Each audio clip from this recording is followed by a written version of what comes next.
Por que coisas ruins acontecem no mundo? Como explicar o mal no mundo e o mal, inclusive, nas nossas vidas?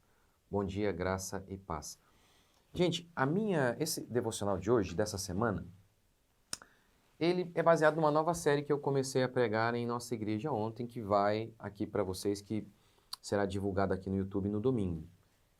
O nome da minha série eu chamei assim, Porque Não Sou Arminiano. E eu vou fazer um devocional de introdução nessas questões teológicas, porque eu acredito que muitas vezes, por fruto de pura ignorância, as pessoas dizem coisas como: "Ah, eu não sou nem de Calvino e nem de Armínio, eu prego Jesus." Não somos mesmo de nenhum homem, mas essa ideia, que parece evitar as divisões, parece ser tão bíblica essa ideia, manifesta uma ignorância profunda. Porque veja bem, nós não temos como fugir de uma posição. Deixe-me dar um exemplo. Se eu dissesse apenas que eu sou cristão, tem cristão que acredita que aguarda que uma profetisa chamada Ellen White falou com eles. E eles então têm que guardar o sábado, que seria o grande sinal da fé deles. Isso é o adventista. Há outros que se dizem cristãos, mas dizem que Jesus Cristo, ele não é Deus, ele é um ser criado. Algo parecido assim são os testemunhos de Jeová. Há outros cristãos que adoram imagens de gesso, que dizem que Maria não tem pecado, e são todos cristãos. Portanto, eu posso simplesmente dizer sou cristão e os problemas se resolvem, mesmo tendo no meio desse cristianismo, um monte de crenças completamente contraditórias e, na minha opinião, antibíblicas? Não posso de modo algum. Então, no campo da soteriologia, que tem a ver com a questão da salvação, no campo também dos decretos divinos, da questão do problema do mal, você também tem interpretações em relação a esses assuntos. E as pessoas que acham assim que elas não foram influenciadas por um desses dois, elas estão completamente enganadas. Via de regra, hoje, boa parte das igrejas elas são arminianas. Em que sentido? A interpretação de Armínio acabou moldando o modo dessas pessoas interpretarem o texto. Então, você não vai para o texto de modo neutro, como você imagina. Você não é uma ilha, como você imagina. Vários pastores publicaram ideias, as ideias desses pastores se espalharam, ganharam corpo nas igrejas, ganharam corpo na cultura, e você então chega, cai de paraquedas, e você começa a ter uma interpretação da Bíblia que não é sua. Você aprendeu com outras pessoas. Ignorar isso é o ápice da estupidez. E é exatamente isso que muitas pessoas que falam assim, que bobeira, a briga entre calvinistas e arminianos, elas acham que elas são tão inteligentes ao dizerem isso. Elas acham que elas estão livres dessas influências, e não estão. E não estão. Vou dar um outro exemplo que eu acho que ajuda a explicar isso.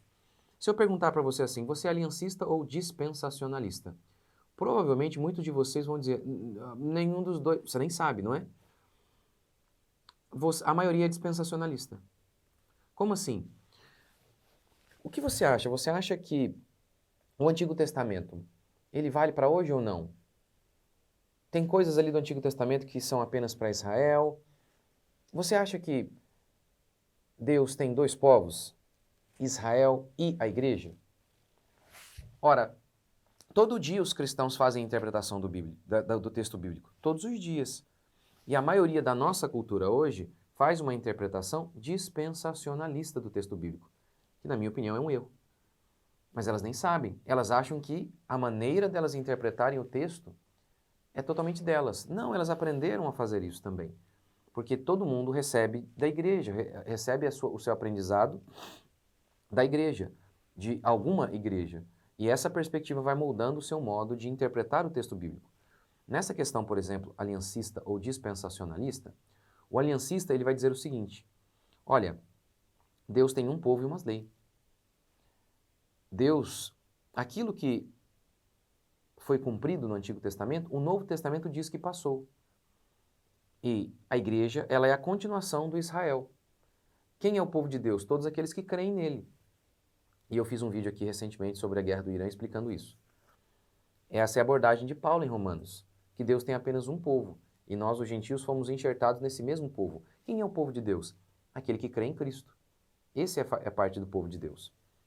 Já os dispensacionalistas dizem, não, Israel é o povo de Deus também. Mas como eles mesmos negam Jesus Cristo? Como é que Israel é o povo de Deus hoje? Eles dizem que Jesus não é o Messias. Como que eles são o povo de Deus? Isso não significa dizer, eu creio que Deus ainda tem um projeto para salvar israelitas. Mas como que agora, nesse estado em que eles estão, a gente diz, eles são o povo de Deus? Quem é o povo de Deus? Não é aquele que crê em Cristo? Eles creem em Cristo. E é isso que Paulo desenvolve em Romanos. Ele diz, olha, quem é de fato o israelita? É aquele que confia em Cristo. É aquele que tem fé. É o que Paulo fala lá em Romanos. Essas questões têm importância monumental. Quer um exemplo? O dízimo. O dízimo é do Antigo Testamento ou do Novo? Alguns, os dispensacionalistas, muitos vão dizer assim, não, o dízimo era um mandamento para Israel. Aquela contribuição era um mandamento para Israel. Não tem mais validade hoje. E tudo tem a ver com essa sua interpretação. Você é aliancista ou dispensacionalista? Porque se você é aliancista, você diz, nós somos a continuação de Israel. Então, os mandamentos de Israel também têm a ver conosco, as promessas para Israel têm a ver conosco. E é engraçado porque muitos dispensacionalistas dizem, olha, não, essas ordens aí, dízimo, era para Israel. Mas e as promessas, por exemplo, do Salmo 23? Como é que você faz essa separação do Antigo Testamento? O que é para nós e o que não é? Engraçado que muitos dizem, olha, isso aí é mandamento só para Israel. Em relação às promessas, aí vale para todo mundo. Então você vê que fica meio confuso. Mas de qualquer maneira, esse exemplo do aliancismo e do dispensacionalismo é uma explicação de que, para mostrar que a maioria ela tem uma perspectiva dispensacionalista do texto, sem nem saber, porque aprenderam isso. E essa perspectiva dá o pano de fundo pelo qual as pessoas interpretam o texto bíblico. O mesmo se dá com arminianismo e calvinismo. As duas são duas abordagens que vão dar uma sustentação para tudo que você vai desenvolver no texto bíblico. Então, essas ideias de dizer assim, simplesmente, eu sou de Cristo e não temos mais divisão, isso simplesmente é impossível. É impossível, porque surge alguém dizendo, que pega a Bíblia e diz, ei, eu creio que aqui o texto está dizendo que 2 mais 2 dá 4. E chega outro e diz, não, eu creio que aqui o texto está dizendo que 2 mais 2 dá 5. Alguém está errado. E não tem como simplesmente dizer, eu não sou nem do 2 mais 2 dá 4 e nem do 2 mais 2 dá 5. Não tem como, você precisa optar por uma interpretação. Alguém está errado. Você tem que analisar e falar, deixa eu ver aqui com esses dois. São as únicas duas posições? Aqui a gente poderia também falar do molinismo, também está totalmente errado, mas é uma abordagem que praticamente é muito pouco seguida. Enfim, vamos focar mais então no arminianismo e no calvinismo. Então você tem duas opções. 2 mais 2 dá 4, 2 mais 2 dá 5. E aí, o que você acha? Quer ver um exemplo? Você crê em perda de salvação ou não? Armínio acreditava que sim. Calvino acreditava que não. Então, não tem como você simplesmente falar, eu sou cristão. Aí a pessoa pergunta, mas como? Quem? No que você acredita? O nome, ele serve para identidade. Então, quando a gente se identifica como calvinista, não estamos dizendo, olha, um homem trouxe uma nova revelação. Não. Simplesmente estamos dizendo, olha, cremos que essa interpretação, essa escola de interpretação está correta e essa não. Essa nós acreditamos é a soma correta, 2 mais 2 dá 4. Essa aqui, 2 mais 2 dá 5. Ao longo da história, o arminianismo foi considerado heresia no Sínodo de Dort. Então, o que a gente precisa é... A gente não tem que ser uma pessoa que se torna arrogante por conta de nossas crenças e usa as nossas crenças para humilhar os outros. Isso não é correto. Mas essa posição também do tipo, não tem verdade então. A cada um fique com a sua. Isso é uma posição relativista? Isso não existe, nós temos que ter uma posição. É mais ou menos em relação à esquerda e à direita. Quando alguém fala, você é de esquerda ou de direita? Não sou nada. É esquerdista. Você pergunta para ele o que você crê. Fala, sou a favor do aborto, sou a favor de uma presença maior do Estado, eu sou a favor de programas sociais. Olha, essas são as crenças da esquerda. Então não tem como não se identificar. Obviamente, no meu caso aqui até de esquerda e direita, eu prefiro dizer sou cristão. As posições da direita, há alguns valores defendidos ali que eu compactuo, mas sou diferente na questão do fundamento, aquilo que dá sustentação a esses valores. Nisso a gente é diferente. Por isso que eu sou cristão, porque o conservadorismo não é cristianismo. Se fosse cristianismo, seria chamado de cristianismo. Seria óbvio isso. Então não tem como não se identificar. Os nomes, eles servem justamente para isso, para nos identificar, trazer identidade. Então essas pessoas que querem, eu não sou nada, ela está querendo fugir da briga, mas não tem como. A gente pode brigar de maneira respeitosa, Nós podemos brigar defendendo as nossas ideias, sem que o objetivo seja a humilhação do outro. Ó, também podemos fazer essa briga de maneira incisiva, do tipo, isso aqui é errado, isso aqui é perigoso, isso aqui é uma heresia, isso aqui faz mal. Não há nada mais amoroso do que isso, se você acredita que aquela posição é errada e ela de fato é maligna, ela de fato atrapalha a vida das pessoas. Não tem problema nenhum. Para mim, isso não é desrespeito. Isso não é desrespeito. Isso não é. Não é desrespeito de forma alguma. Então nós podemos fazer de maneira respeitosa. Isso é heresia. Está errado, isso leva as pessoas para o mal. Ou isso é doutrina diabólica. Se de fato ela é, há desrespeito em dizer isso? Não há. Então o que a gente tem hoje é o seguinte, os cristãos, eles vêm para a igreja e eles têm uma posição relativista. E essa posição relativista deles é levada para a Bíblia também e para o debate teológico. O que é uma posição relativista? O ateísmo, ele é relativista. O que é o relativismo? É que não tem verdade absoluta. Não tem isso aqui, ó. Isso aqui é verdade, isso aqui está errado. 2 mais 2 dá 4, o resto está errado. Essa é uma posição correta. Você tem uma verdade objetiva, você tem um conhecimento absoluto. O relativista não. Não! 2 mais 2 pode dar 4, 2 mais 2 pode dar 5. Eu venho, falo A, o outro fala B, que é o oposto do que eu falo, mas todo mundo está certo.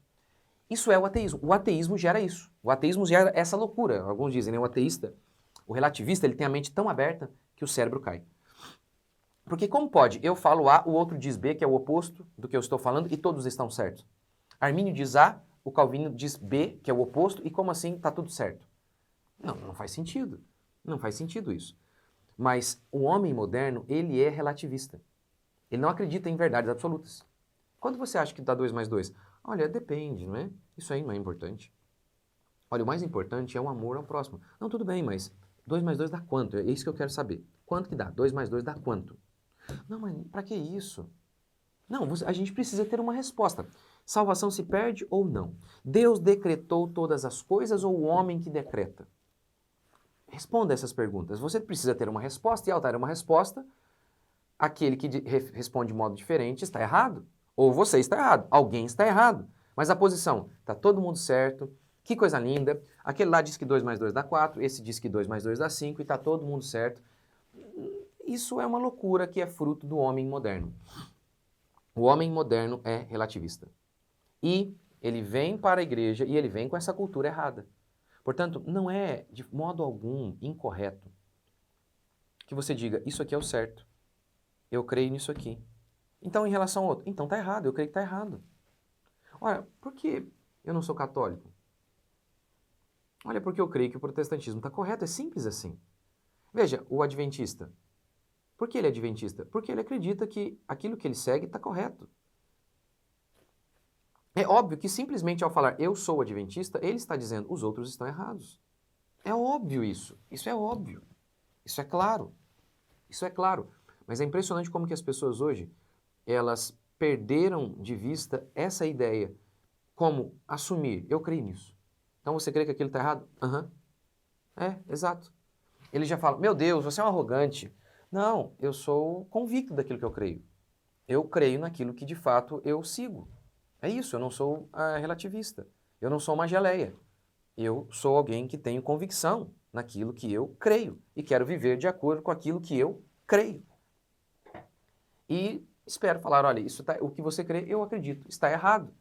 E se eu estiver certo? Não é a coisa mais amorosa? Exemplo, eu acredito, isso aqui vai te levar para o buraco. A coisa mais amorosa a se fazer não é dizer, ei, está errado. Óbvio, eu posso pegar esses argumentos, que até são verdadeiros, e usá-los não para tentar livrar aquela pessoa de cair no precipício, no caminho que ela está indo. Posso usar simplesmente para tentar humilhá-la. Isso é errado? É errado, mas ainda assim não torna os meus argumentos incorretos. Então, é óbvio que nós devemos ter o espírito correto ao ver alguém que nós acreditamos está indo para o buraco por conta de crenças erradas. E nós devemos ter um espírito correto para adverti-las. Mas a crença, não. Deixe-o ir. Por que brigar? Por que discutir? E nessa ideia as pessoas vão para o erro. Portanto, nós aprendemos que defender, abrir a boca e falar, eu creio que 2 mais 2 dá 4 e eu creio que as outras contas, os outros resultados para essa soma estão errados. Seu arrogante, quem você pensa que é? Porque veja bem, 2 mais 2 dá 4. Quais as possibilidades de erro? 2 mais 2 dá 5, 2 mais 2 dá 6, 2 mais 2 dá 6,2, 2 mais 2 dá 3, 2 mais 2 dá 3,4, 2 mais 2 dá 1 milhão. As formas de erro são infinitas. Infinitas. Há uma só resposta certa. E há infinitas formas de erro. Portanto, é errado chegar e falar, eu creio que essa soma está correta. E eu estou disposto a morrer por ela.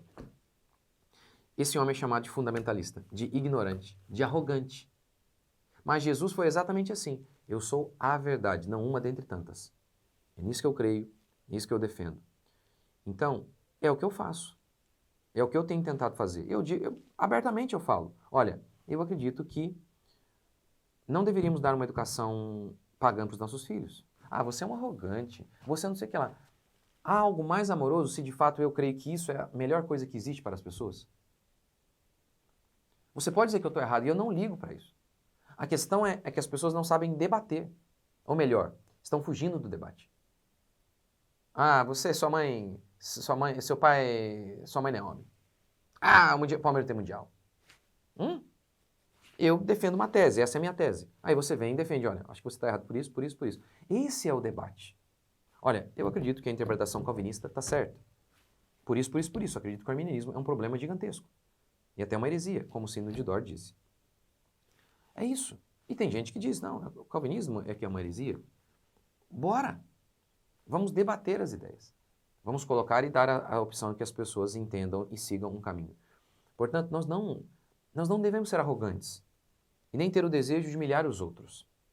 Mas a resposta ao arrogante, petulante, não é a frouxidão. A resposta a um homem que usa a verdade para humilhar não é ser relativista. Olha, já que aquele cara ali é arrogante ao defender a verdade, olha, tá todo mundo certo. Não. A resposta a esse homem arrogante é um homem convicto que defende a verdade de maneira correta e é o que nós devemos tentar fazer. Portanto, eu acho que de início seria isso. Seria importante a gente ter essa posição, ter uma posição convicta em relação às nossas crenças. Se você ainda está na dúvida, estude mais. Mas se você tem convicção, então defenda suas convicções. Assuma uma identidade. É por isso que eu assumo. Eu sou calvinista. Essa é a minha identidade. Eu poderia dizer que eu apenas sou cristão, mas aí surgiram os adventistas, surgiram os católicos, surgiram trocentos, como Jesus disse que surgiriam, como Paulo disse que surgiriam. Então eu não posso só dizer que eu sou cristão. Veja bem, eu poderia antes mesmo, olha como que já houve uma divisão lá atrás. Eu poderia simplesmente dizer que era um prosélito do judaísmo, mas o judaísmo também, em sua essência, abandonou a genuína fé. E aí também já teve uma divisão. Então, por isso, logo lá no início, a ideia não era essa. Né? Qual que era a ideia? Jesus veio para o seu povo judeu. E seria, então, uma continuação. Mas muitos judeus rejeitaram, então houve uma independência, o judaísmo de cá. E aí diz o texto, a partir dali os cristãos, os discípulos de Jesus foram chamados de cristãos. Aí você está vendo, você tem um nome para separar. Por quê? Porque aqui não tem as mesmas crenças desse, então tem um nome que identifica.